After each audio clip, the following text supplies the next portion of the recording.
Earlier this year, General Motors announced expansion plans that would create or save about 4,000 jobs around the country. Today, GM said 2,500 of them will be at a plant in the Detroit area. All of this is part of GM's comeback. Seth Doan, who visited a plant in Lordstown, Ohio, as workers who were being laid off there 2 years ago returned to find thousands were being hired back.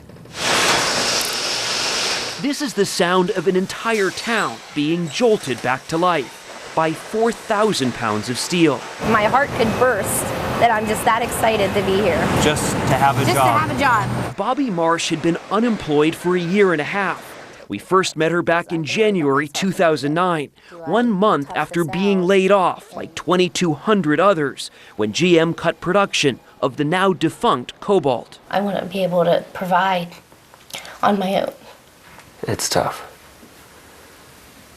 Very tough. It's 1702. She tightened her budget and used her mother's piano lesson money to help save her house. All the time anxious about the stress on her son. I love you. Love you too. Big squeeze. How about with you and your son? What's changed at home?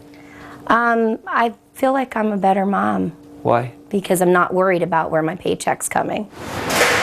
For a good month, not a single car rolled off this line. Now this plant is up and running at capacity, employing about 4,500 people and turning out a car a minute.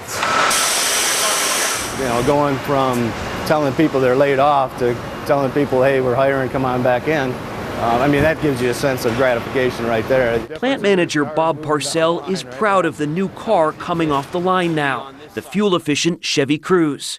Introduced in September, by April it had outsold every other GM vehicle. How the plant goes is really how this community goes and really how Northeast Ohio goes. Mayor Michael Chafee says 75% of his town's revenue comes from the plant. It was hard to turn the television on and see U.S. senators talking about letting the industry go away. I think about it a lot. When we first met John Tarchek, he had been furloughed and was filling time with house chores. He was laid off for 4 months, just as his son was heading to college. We were really scraping together in order just to make ends meet because we didn't know what the future was going to be. But now he's working again, not far from Bobby Marsh. It feels like that I've conquered something by overcoming being being laid off and being able to survive because it makes me feel like I'm a winner. That's the way the whole town feels. Back in front. Seth Doan, CBS News, Lordstown, Ohio. Elizabeth Smart waited